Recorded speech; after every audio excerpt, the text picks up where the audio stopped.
getting this to record has been a time. Okay. Let me compose myself. Hello, my name is Liz Ashley, and welcome to my channel.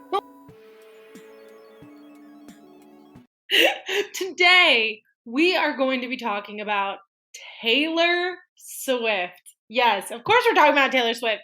She is now the Times Person of the Year, and that has caused some controversy. But that's not the only controversy that is coming out of this time of her being called Times Person of the Year. She also, in her interview, actually kind of rekindled the Kim K and Kanye drama, which I think I've actually said, I've thought about this a lot lately, but I think she really came out on top. It's in the realm of probability that she would have gotten this. I knew she was going to get this when they were like, who are all the different nominees? Once I heard Taylor Swift was a nominee, I was like, oh, well, she's going to win, duh. And so this has been her year, and that's why it's not really surprising at all. So let's get into it. So first, let's talk about people who are second guessing it. So I guess on The View, let's see. I don't watch The View. I know Whoopi Goldberg's on there, and that's my extent of knowing about The View, okay? So Sunny from The View, she said that she was surprised that Taylor Swift got this award, and that she's an incredible, performer and philanthropist and songwriter. But she said that she felt others nominated better lived up to the roots of the people who have been, honored by this award. Like last year, it was Zelensky. And so I think when she got the award, people were a little surprised, which again, like I said in the beginning, I felt the moment that I saw her on that list that it was over for everyone else, but that's just my personal opinion. And look, I'm not a Swiftie, okay? There's nothing wrong with Swifties. I'm just not one. I used to be, before it was called being a Swiftie, back when, she came out with her first album and her second album. I think I fell off around Red. Before that, I really love Taylor Swift. I went to a lot of her concerts. I my favorite song back then was God, this is an old one, and I don't think she ever really released it. It was I Heart question mark written on the back of my hand. Me and my friend would write question marks on the back of our hands all the time. Anyway. So this is not coming from a biased point of view where I'm like, of course she got it. She has done a good amount for politics. Now, do I think she's some lefty revolutionary? No, I don't. I think she just has decent politics and is willing to talk about it sometimes. Not all the time, but sometimes. And I think that's great. She got a ton of people registered to vote. I think she broke the website. We're going to talk about that later. She definitely had a year where all eyes were on her, quite literally. And so I have no qualms with it. All right. So now we're going to move on to what the right is saying about it, which is far more funny. It is far more entertaining what they're saying. So one, we're going to talk about Charlie Kirk and his new podcast that is ridiculous. And then second, we're going to talk about, okay, so I found this tweet, right? And a lot of people on the right are really have not liked Taylor Swift since she has come out with her political views. And in that one movie, I never watched it. I know that there's a part where she talks about voting for Hillary Clinton, I believe, urging other people to vote for the left. And ever since then, the right has hated Taylor Swift. They've been on a vengeance. And then she started dating a football player, and they're like, oh no, it's really funny. And I think it's hilarious. And one of the things, so this is a tweet, and it's sorry, I can't contain myself. Okay, so this is one of the tweets. And it's by a person. Their handle is End Wokeness. And so it says, Taylor Swift has a cult-like following that would drink poison Kool-Aid for her. The media knows this and is feeding it. Music. I'm sorry. Music, entertainment, sports. This is just so funny to me. Okay, I gotta start over. Okay. Taylor Swift has a cult-like following that would drink poison Kool-Aid for her. The media knows this and is feeding it. Music, entertainment, sports. Now they crowned her person of the year.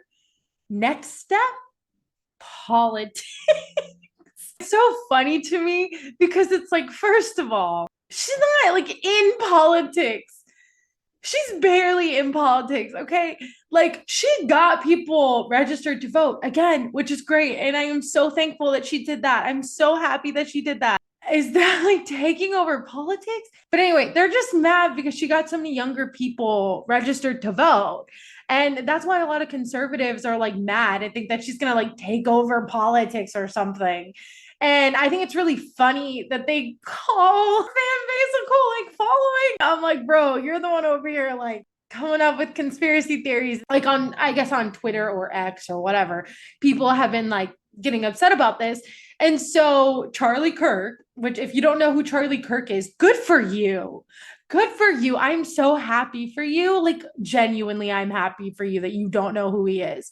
But I do because I'm brain broken. Charlie Kirk is this conservative. He has a lot of like, online media stuff. He does CPAC. Pretty sure he's the one that does CPAC. And he was supposed to like turn Arizona like super red. I mean, it's already red, but he was supposed to get like Kari Lake elected and all these other people. And he did not succeed in that. That he did not succeed at. And so, but he still has this like big, YouTube following, but he's supposed to help get the youth to be, conservative. And he's not really succeeding in that. And so it's really funny to hear him talk about this because he's on this podcast with all these other guys, and they're basically they're saying some pretty horrendous things about Taylor Swift, but they were just saying that like all of her eggs are dried up. She's ugly. That's true. Yeah. Does Taylor Swift have any eggs left? First of all, her worth as a woman and as a person is not determined by if she can have children or not. It's not. So I don't really care like she can decide to have children. She could not. I don't care. That is her decision. And should continue to be her decision. But they were talking about how like, oh, if she has any eggs, most of them have probably dried up because she's so bitter. And it's like, what is she bitter about? Like, she has a boyfriend.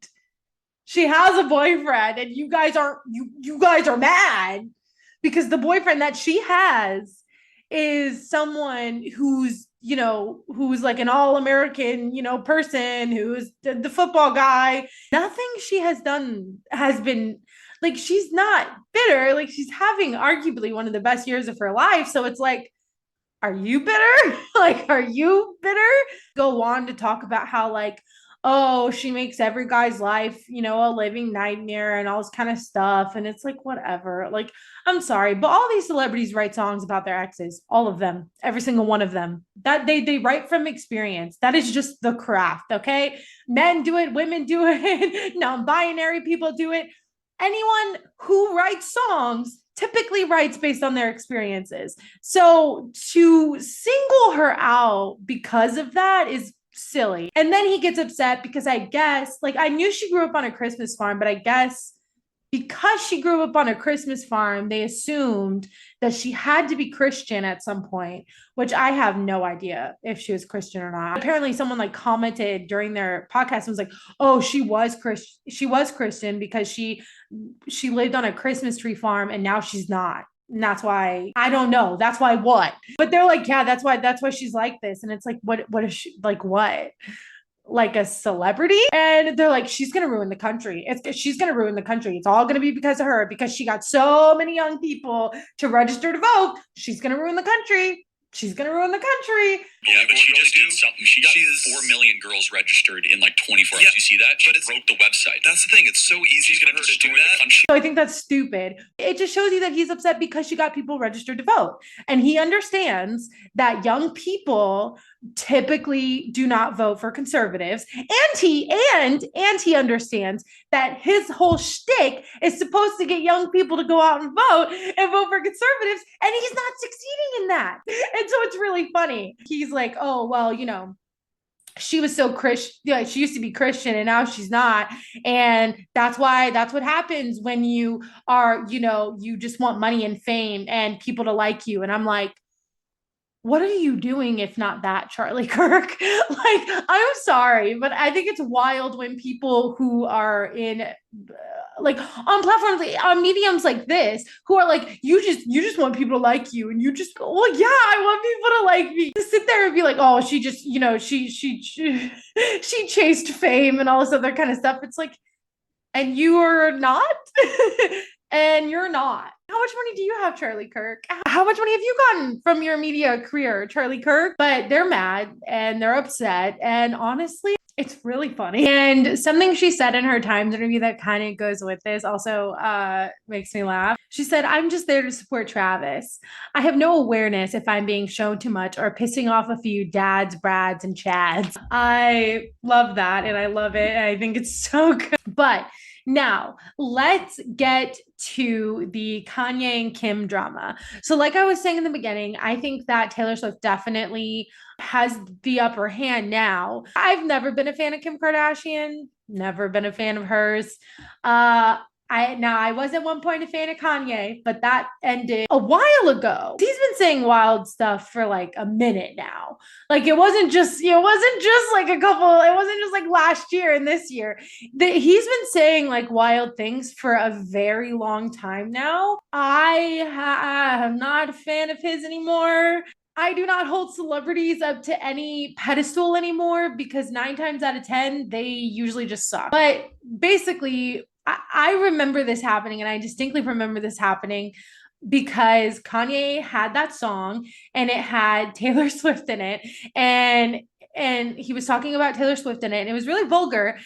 The whole point of this was to be like, oh, I might F Taylor Swift, or we might F anyway, or whatever.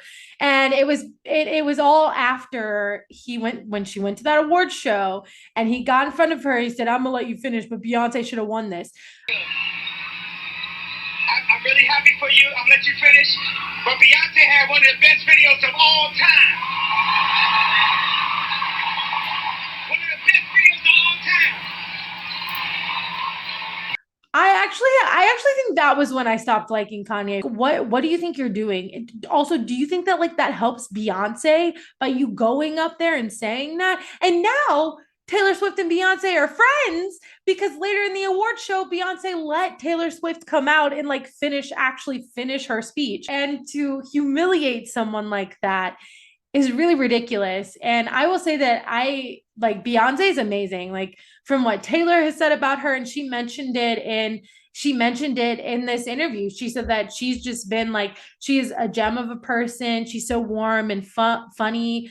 And, she said that, the media there were a lot of people that were touring this summer, and the people that they pinned against each other was Beyonce and Taylor. And she said, they're just trying to pin women against each other and we won't participate in the conversation.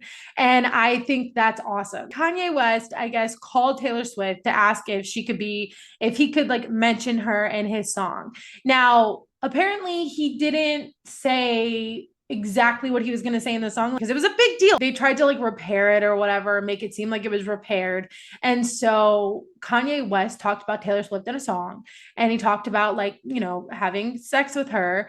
I guess they recorded the call at the time. Wild to think about because, a lot of people during that point in time were like second guessing Taylor Swift. But, in retrospect, if you look at it, it's like, why would you record a call like that if there wasn't some other motive behind it? I definitely think this is something that they probably planned. And Taylor kind of alludes to that in her new Time interview, which is why this is kind of like reviving this drama. And so this was her quote. This is what she said. She said, you have a fully manufactured frame job in an illegally recorded call, which Kim Kardashian edited and then put out to say to everyone that I was a liar, that took me down psychologically to a place I've never been before. I moved to a foreign country. I didn't leave my rental house for a year. I was afraid to get on phone calls. I pushed away most people in my life because I didn't trust anyone anymore. I went down really hard. Make no mistake, my career was taken away from. A lot of people may think she's being dramatic when she says that, but I do understand where she's coming from because I remember when that happened. I was younger and I distinctly remember that when it happened. It was a big pop culture moment. And I think that she's right. I don't know if it like took her career, but it definitely took her down a notch in the public view of things. Because I think back then people really didn't believe her. Like back then people were kind of just like bashing her.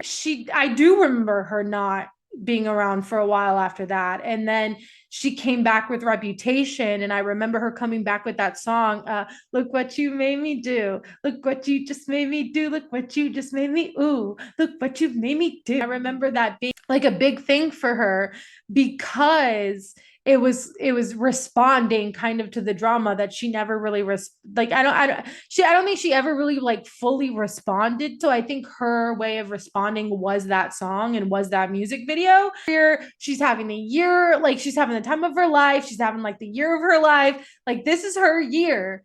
And Kanye's been pretty much, I mean, no one takes him seriously anymore ever since what he's done the past couple of years, which good. He should not be taken seriously. He should not be listened to. He should not be running for freaking president. Like, no. Kardashian, I just think people just don't take her seriously anymore. I just think people understand her for what she is. And most of her family, I think they look at them like what they are, a privileged family is in the limelight and is in the spotlight because they're privileged. So though I do think like Taylor Swift had a hard time with that and had a hard period in her career, I do think that like now she's the one who came out on top. But anyway, that is the video today. And tell me what you think about Taylor Swift being Time Person of the Year below.